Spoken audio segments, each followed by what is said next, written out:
Leeds United are set for a pretty damn big face-off with Burnley on Friday night in what is going to be a fairly exciting Premier League match, I imagine, because things keep shifting and changing and all that kind of stuff. And I did have a version of this preview written and fully prepared, and then Burnley did the whole thing where Scott Parker is no longer employed there, so it's going to be quite interesting to see what happens. But before I dive into all that kind of stuff, like and subscribe and comment and all that kind of shebang, massively appreciated, as always, thank you very much. Anyway, diving into it, I'm going to start, as always, with Leeds United's team news, and there's good and there's bad. The good is that Jakobiol, according to the press conference, had a little bit of an issue with his hip flexor. Some recent sort of leakage and rumours are saying that Jakobiol is going to be fit and healthy and okay, which would be absolutely wonderful. In addition to that, Noah Rocafort had a little bit of an issue with a calf after getting hit, has a bit of bruising on it, I believe, but is potentially going to be available.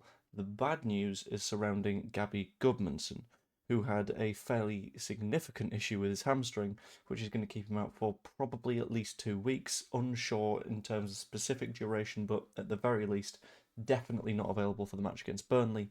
Potentially not available for the match against Spurs either, which is a little bit of a shame, considering he is our only naturally left footed left wing back, which is not the best of things, and it means that we're going to start scrabbling for a replacement in that position. On that note, the predicted lineup for this match: Cal Darlow goes in net because, of course, he does, because he's a pretty damn good goalkeeper, as is Lucas Perry, but Darlow seems to be the number one at the moment, so we'll stick with it. A little bit of news on Darlow as well, which I might cover in a video later on in the day, but that's not really like preview news, so I'll just skip it over it for now. In terms of centre backs, I believe Pascal Struijk is probably a lock in terms of centre backs because we've not got a ton of options.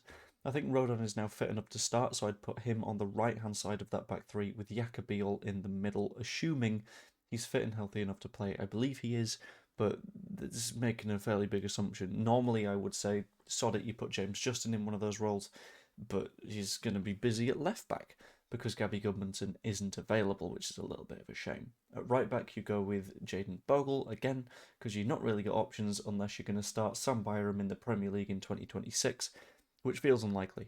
I think the only time we're realistically going to see Sam Byram this season is the final day of the season or the final home match of the season, where we're effectively just saying goodbye to him. In front of that, I've gone with Ampadu in the midfield, and depending on his fitness, I've gone with Stack. There's a chance of Tanaka, but we saw when Stack came on the pitch against Chelsea, everything changed. It's because we got a little bit more control in that midfield, and it also looked like Ampadu was a little bit more confident himself and able to take on the game a little bit more effectively. So that's the kind of midfield pairing I'd go with. If he's not available, obviously Tanaka will do a job, but for me, without a doubt, the best pairing there is Stack and Ampadu, so we'll find out how that one goes.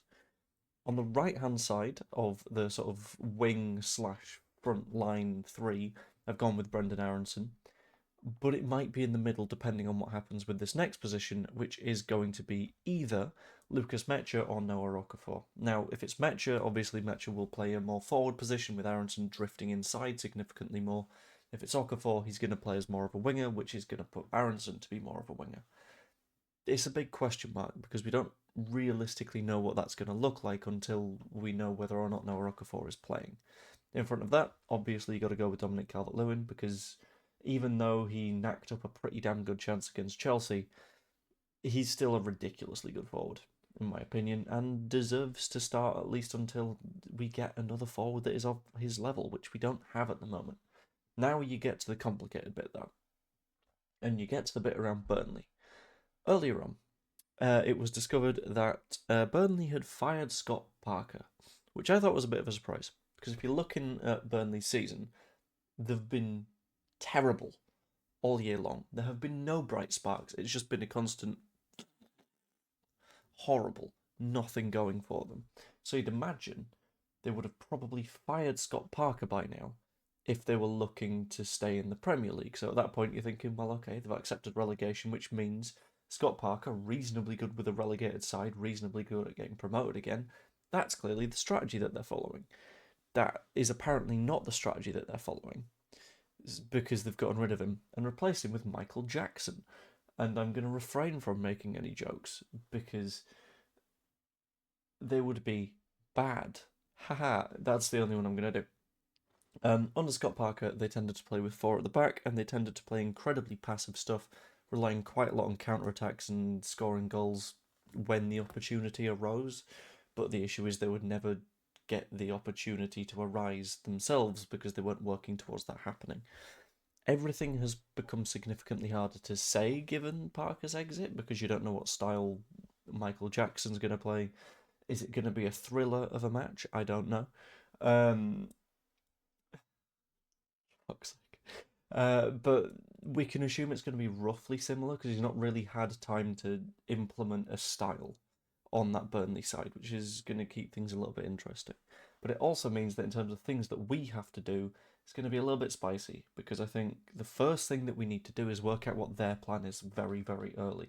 Work out what they're doing in terms of formation, work out what their midfield are trying to do, where their emphasis is coming in terms of attacking, and then we have something to counter. But before the match, we're effectively going into it blind, which is a little bit of a problem. It means that you're sort of backed into a corner and forced to play the only way that you're able to, rather than playing in direct counter to the opposition, which is always a little bit of a sort of challenge.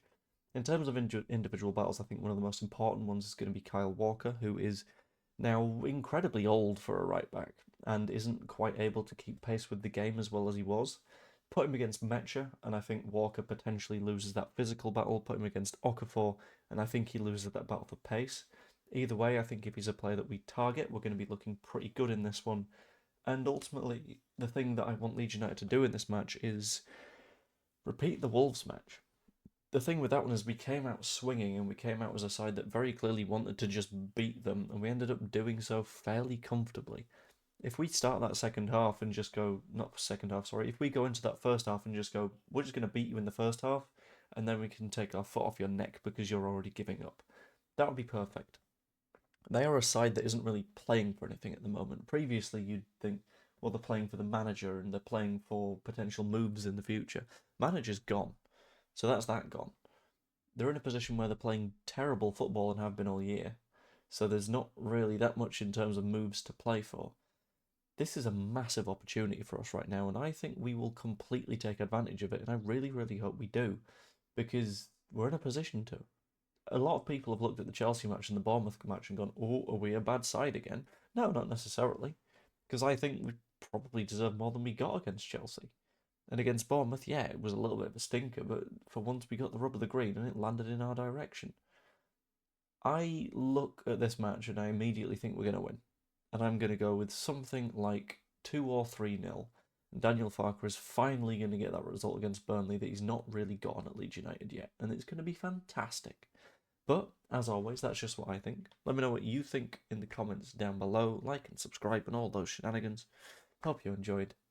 And I'm going to leave that there. I will see you all later. Toodaloo, amigos. Also, keep an eye out for a YouTube short that I might be putting out in some point today. Because it's for a quite important thing, like a creator program that I'm trying to get on. So you guys sort of commenting on it and liking it and amplifying it a little bit would be genuinely huge. Thank you. Anyway, see you later.